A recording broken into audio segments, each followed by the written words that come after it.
Hey, what is going on, y'all? It's your boy, one physical therapist assistant, y'all. It's another day with the legends of America. Oh man, I hope y'all are doing straight out there. Oh man, y'all gotta hurry up and make this video. I'm about a half an hour away from a snowstorm. So I'm gonna hurry up and make a video before I pull off.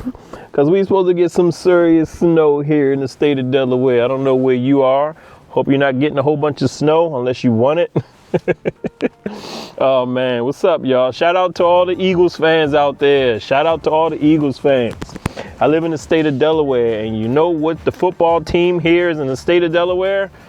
It's the Philadelphia Eagles. They love the Eagles here in Delaware.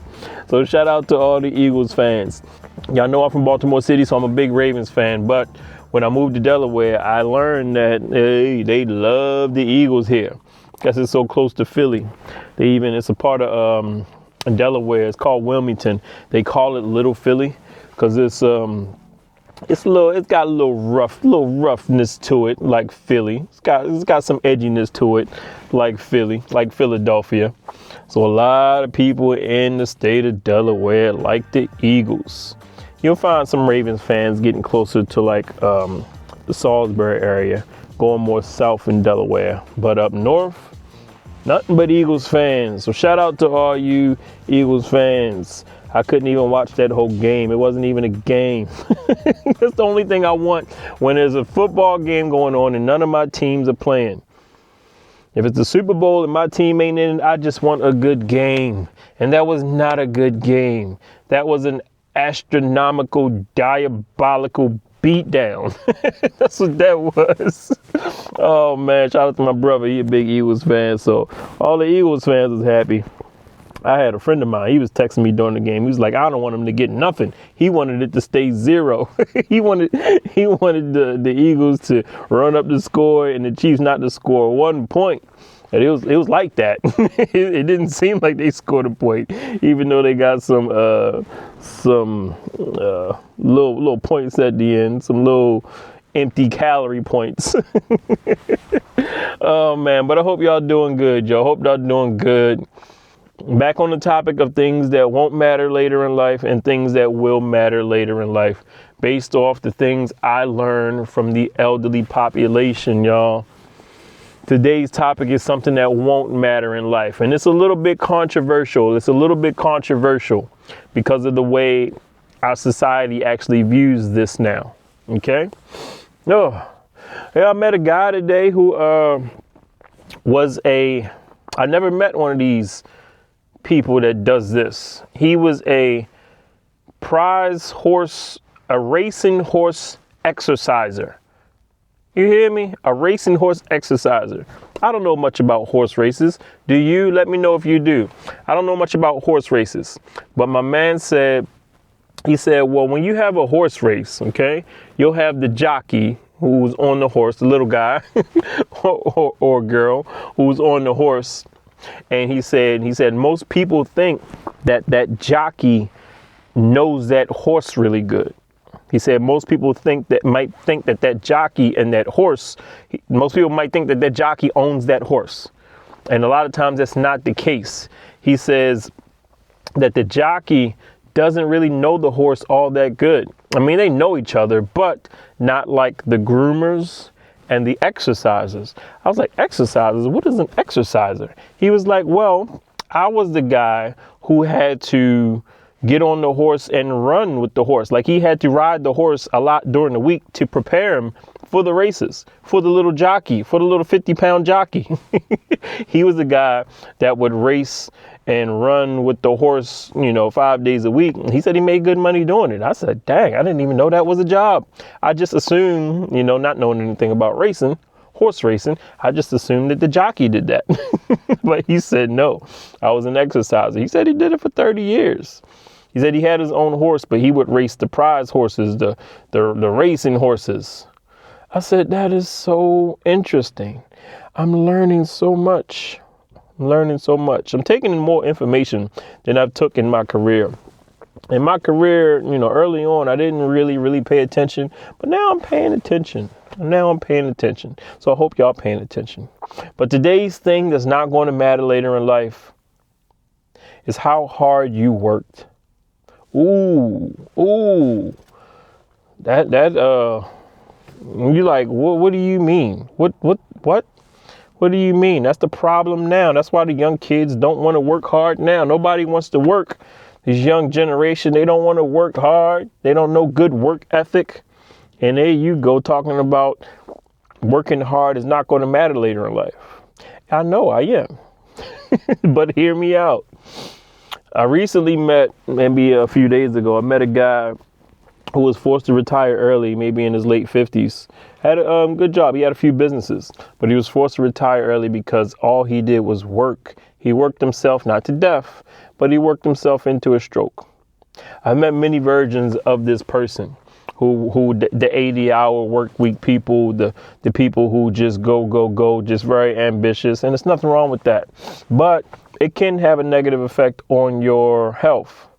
And years later, after you're done with all that hard work, I'm not going to ask you what you got to show for it, but I'm going to say it could cause some serious problems for you later on. So y'all, of course, y'all see me. I make these videos when I get off of work, right? So I'm a worker. Would I call myself a hard worker? No. I would call myself a smart worker. I used to be a hard worker, and I've suffered because of it. When I worked in HVAC, I used to work heating, ventilation, air conditioning, and plumbing. I used to carry big old units up in apartment buildings. This was when I was in my 20s.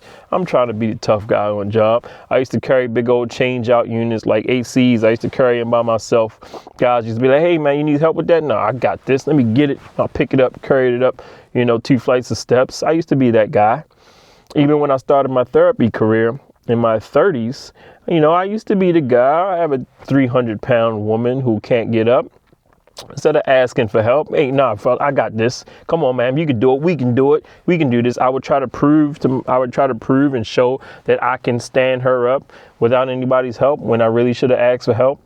And did I suffer because of it? Yeah, I got a couple herniated discs to show for that kind of behavior at work. So I'm more of a, the old saying, work smarter, not harder. I do agree with that sentiment more, but when you're young, you don't really think like that. But I'm here to tell you how it's not really going to matter later in life, because later in life, all that hard work, I'm not going to ask you if you're going to have anything to show for it. I'm just going to say that, if you would have worked a little bit easier or a little bit smarter, you probably would end up at the same result as if you worked harder. Because I've met multiple people who have had to retire early or who have had serious health problems due to the hard work mentality. There used to be a time where people used to work till they died. There wasn't even a thing called retirement. I read about this, and people just literally used to work. There was no end to work. There was no end. This retirement thing is a fairly new concept. I don't know how old, I can't remember how many years, but I was reading about it. It's still relatively new, the whole idea of retirement. You feel me? However, you should, have that as a goal to retire early, preferably, not according to anybody's timetable or age chart, but your own, when you feel like you're done or ready to move on to something. But yeah, I met a guy who said, he said I was the 80-hour-a-week guy. He said, I work myself too hard. He said, I work myself too hard and I suffer because of it. I've met a few people like this who have had like hard laboring jobs. I met a few restaurant people who suffered health declines because of the hard work mentality. Restaurant business, man, that's one business that is serious. My wife knows about that because she's been in the restaurant business for a while. But I encourage you, and this video is for myself too, because I got to remind myself not to work too hard, because every now and then I want to be He-Man. I want to be gung-ho. I want to be the guy that can still lift the morbidly obese patient to help them out. But sometimes I got to remind myself, yo, you got to work smarter. That hard work ain't going to help you later on. The pay is the same, right? Pay is the same whether I lift this 400-pound woman or man, whether I lift them up, or whether I get somebody to help me, whether I call one of my colleagues. That pay is the same. So got to think about that. So this video is not only for you, but this video is for myself, because when you're retired, if you got one of those hard laboring jobs and you're retired, when those body aches and those, hip replacements, knee replacements, back surgeries, neck surgeries, shoulder surgeries, things start creeping in, you got to look back and ask yourself, why did I put myself through some of this stuff?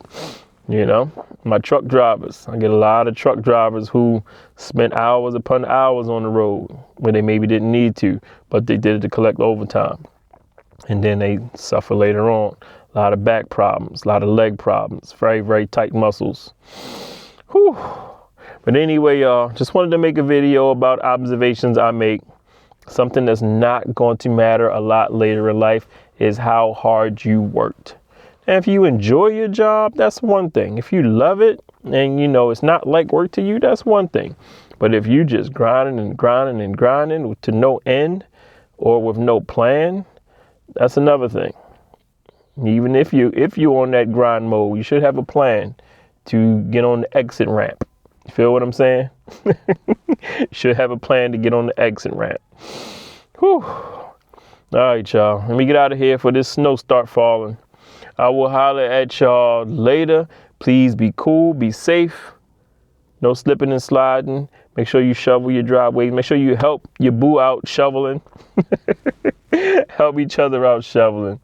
So as always, y'all, make sure y'all respect your elders. Be good to each other, man. Help somebody out. It's getting ready to snow, y'all. So y'all know y'all going to see somebody that needs help. Well, I don't know what shape or form that may take, but snow makes people need help. All right, y'all. So y'all be cool. I will holler at y'all in the next video.